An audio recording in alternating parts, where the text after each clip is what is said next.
What if I told you that most people today are living in quiet defeat? Not because they lack talent or potential, but because they lack one thing: mental strength. We scroll endlessly, we compare, we envy, and then we wonder why we feel stuck, weak, or lost. We chase comfort, yet end up exhausted. We run from pain, yet suffer every single day. Here is the ugly truth: comfort is poisoning us with a slow death. Struggle, while unyielding, holds within it true power. And the Stoics knew this centuries ago, long before iPhones, Facebook, or self-help experts. Marcus Aurelius, the Roman emperor, and one of the greatest of the Stoic philosophers, once remarked, "You have power over your mind, not outside events. Realize this, and you will find strength." That is not just a quote, it is a weapon, a mindset, a means of standing tall amidst chaos and not being shaken. Stoicism isn't made to make life easier. It makes you indomitable. And in this video, we're going to reveal 8 brutal Stoic laws that will compel you to level up mentally, emotionally, and spiritually. No feel, good inspiration, raw truth, forged in ancient Rome and still achingly relevant now. But let's do one thing before we jump in. If you care about growth, don't just listen to this as background noise. This is your wake-up call. Like this now. Leave a comment when something dies hard. Share with someone who needs to hear it. And most importantly, don't skip ahead. Missing even one Stoic law might cost you clarity at a moment that matters most.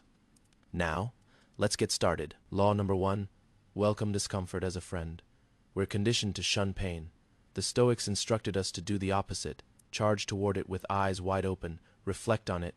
Your most significant moments of growth never occurred when times were good.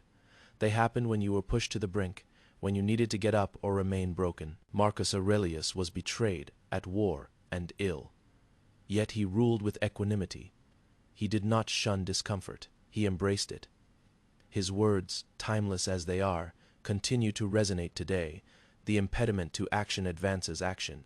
What stands in the way becomes the way. Each barrier is a chance to hone your will. Each slowdown, an exercise in patience. Each denial, a lesson in perseverance. Today, modern life dictates, shun pain. Stoicism merely whispers, prepare for it. That cold shower, a test. That hard conversation, a path. That workout when you're exhausted. That's where your character is carved. The Stoics practice controlled discomfort.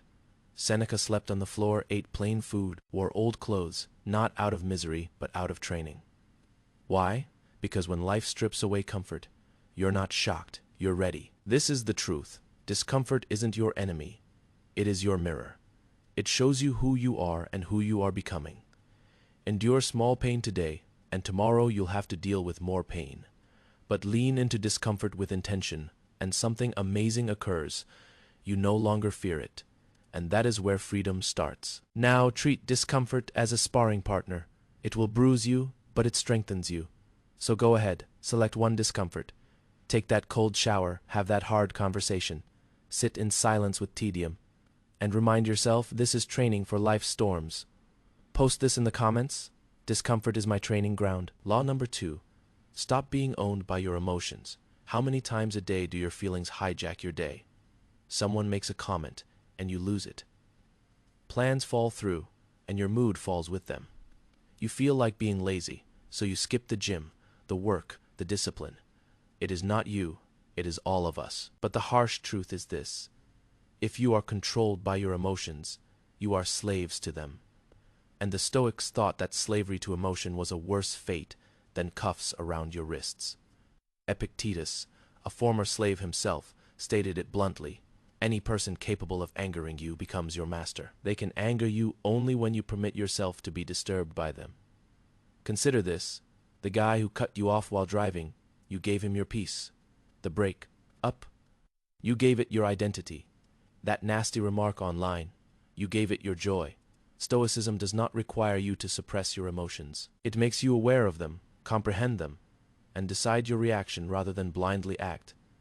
Consider the contrast between a child and a Stoic.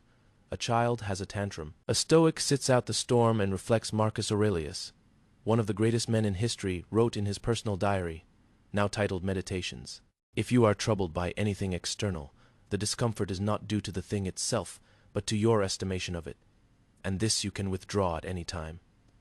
That is actual control, the kind we hardly ever speak of. The ability to hold your energy back from what doesn't deserve it. Cruel, yes, because you have to sacrifice the comfort of blaming. You can no longer say, "He made me angry," or "She destroyed my day." You acknowledge the reality. Your response was always within your power. But here is the empowering bit. You can choose again. You don't have to be a slave to your emotions. You can be angry and not respond in anger. You can be fearful and continue to move forward. You can be sad and not be overwhelmed by it. That is not coldness. It is emotional strength. That is Stoic freedom. So the next time you are triggered, slow down, don't react. Just breathe and ask yourself, is this feeling helpful right now? Then act with purpose. This isn't machines, it is strength. Because once you no longer let your feelings control you, you become solid, serene, and immovable. People see that type of stability. It is attractive. It is a rare thing. It is unstoppable. True growth starts the day you no longer live as a puppet and you begin to become the master. Law number 3. Stop expecting fairness. Here is a hard reality. Life doesn't owe you anything. One of the swiftest routes to misery is anticipating that life is fair. Consider it. You work hard and someone lazy gets the promotion. You love with all your heart and the person leaves. You do the right thing and remain punished. And the initial thought, this isn't fair. But fairness isn't a law of the universe. It is something we tell ourselves. Even Marcus Aurelius, the emperor of Rome, saw injustice in his life every single day. He coached himself. Life isn't fair. It is about being strong. The Stoics anticipated pain, loss, betrayal, and change. And because they anticipated it, they were prepared for it. Let's be brutally honest. Fairness is gorgeous, but hold on too tightly, and it makes you vulnerable. When we utter, "This isn't fair," what we usually mean is, "I don't like this, and I don't want to deal with it." But here's the law. You don't grow by anticipating fairness. You grow by accepting reality and moving ahead regardless. Look around. Bad things can happen to good people. Crooked people get lucky sometimes. Hard work doesn't always pay off. That is not negativity. That is reality. The distinction between the average human and the unstoppable one. The average waits for justice. The Stoic creates internal fortitude, so external things can't shatter them. Seneca once penned, "Sometimes even to live is an act of courage, particularly when life isn't fair." So here is the Stoic move. Instead of making excuses, use the hurt as fuel. Develop skills so formidable they can't be denied. Love fully without holding on to expectation, meet betrayal, and move forward with integrity. This is radical responsibility. Not because all the blame falls on you, but because it is always your turn. You can't dictate the punch of life, but you can always dictate your response. Fairness never comes guaranteed. But freedom, that is earned, one tough decision at a time. Law number 4. Concentrate on what you can control. Let the rest go. The Stoics felt that real power resides in an incredibly tiny, precise space, in your control. All the rest, let it go. Epictetus summed it up nicely. Make the best use of what is in your power, and take the rest as it happens. But here's the trap that most people fall into. They waste their lives trying to control others. Stoicism doesn't tell you to ignore your emotions. It shows you something much stronger. Most individuals squander their energy attempting to dominate the unmanageable. They attempt to anticipate the future. They fixate on results. They struggle against forces beyond their control, and then question why they are anxious, helpless, and angry. But this is the Stoic reality. True power resides within a much smaller circle than you realize. What is within that circle? Your mind, your decisions, your behavior, your reactions. What is outside? Opinion, chance, uncertainty, and all the rest. You can't control the weather, but you can control what you wear. You can't control whether folks like you, but you can control how you treat folks. You can't control the economy, but you can control what you study, how you spend, and how you prepare. That focusing is it. Rather than being drawn a dozen different ways by things you can't control, you stand firm, anchored in your own actions. Think of being out on the water in the midst of a raging storm.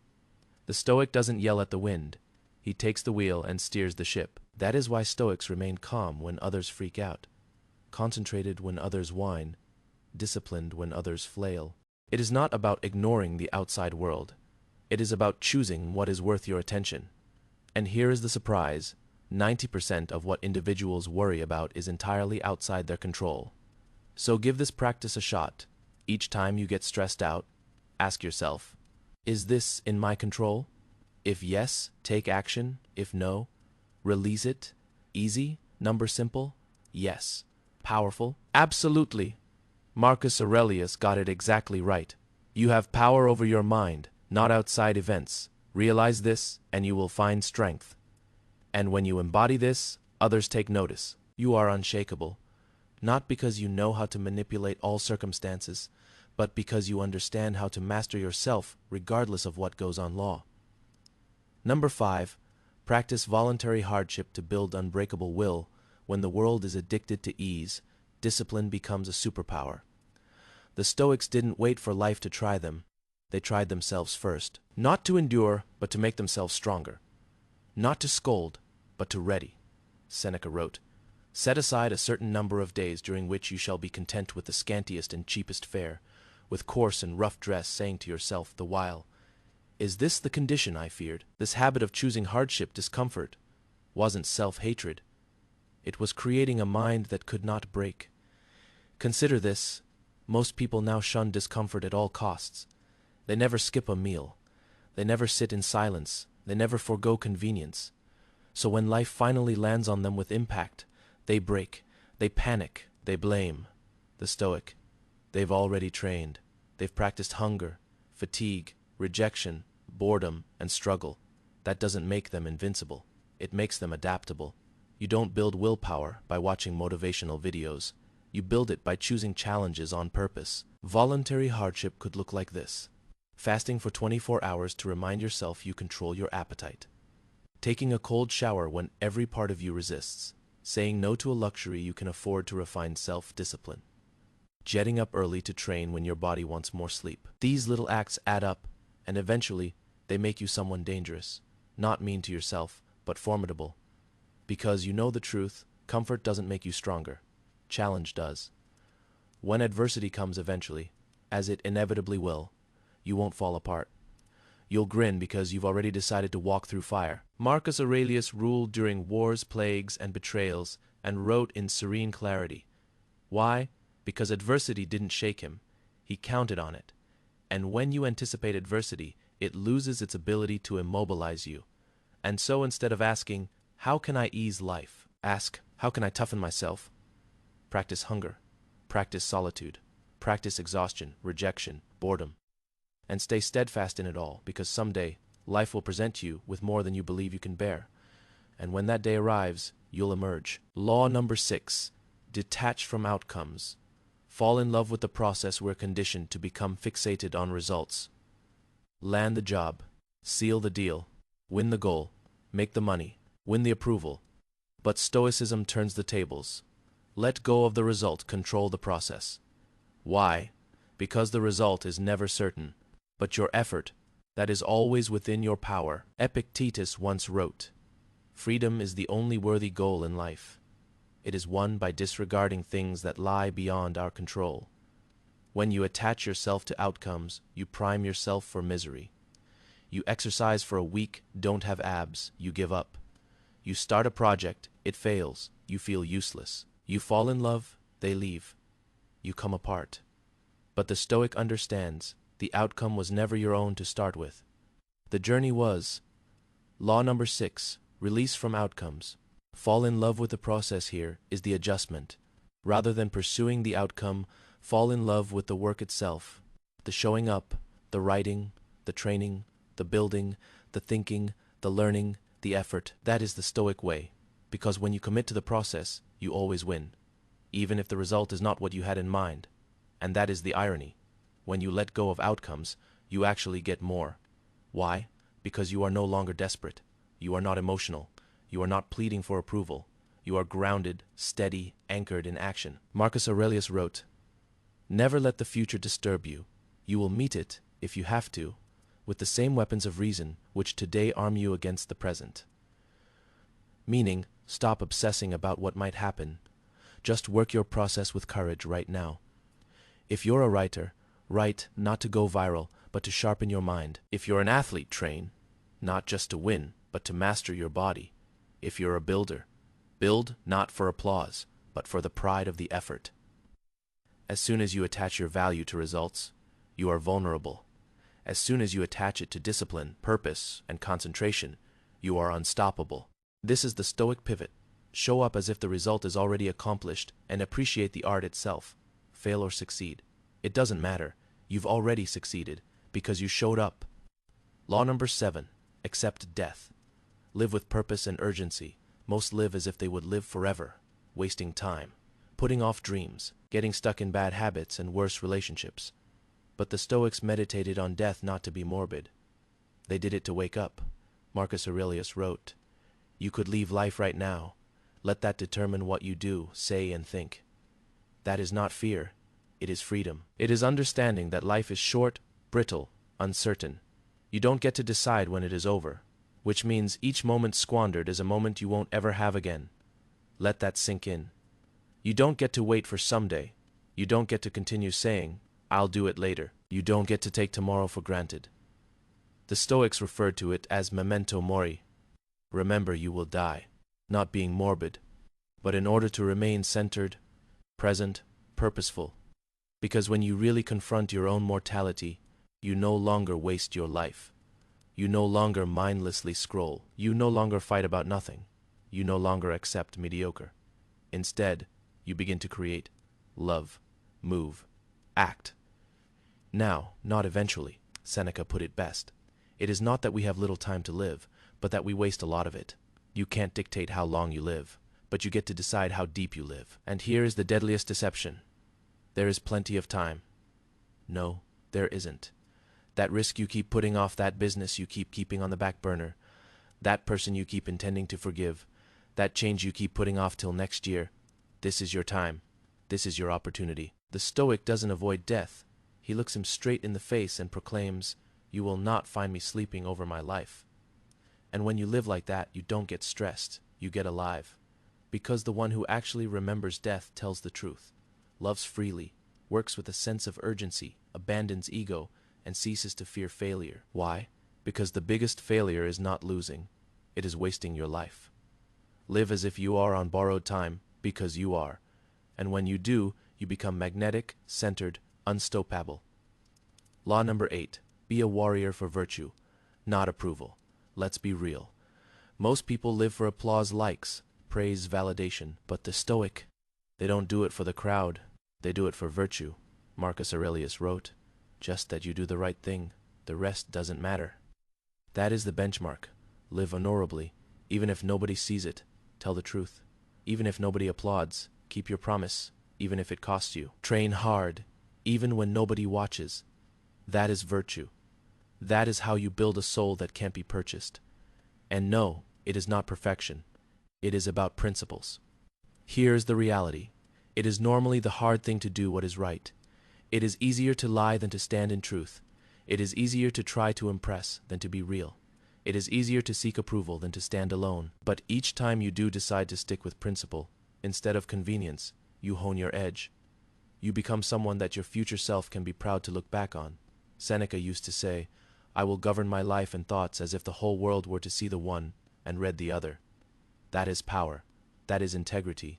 That is Stoic strength. That is the life that won't collapse under stress. Because it is founded on integrity. In a world crazed about image, the Stoic is authentic. In a world overwhelmed by noise, the Stoic is quiet. In a world of constant performance, the Stoic is authentic. You desire to be unstoppable, then don't live to be praised. Live for your principles. Live in a manner that even if tomorrow you lost your prestige, your wealth, your fans, you'd remain tall, because the very moment you stop requiring the crowd, you become the kind of individual they cannot help but follow. Anyway, be the fighter for what is right, not what is popular. And when that journey makes you walk alone, walk with the strength that it is the only journey that matters.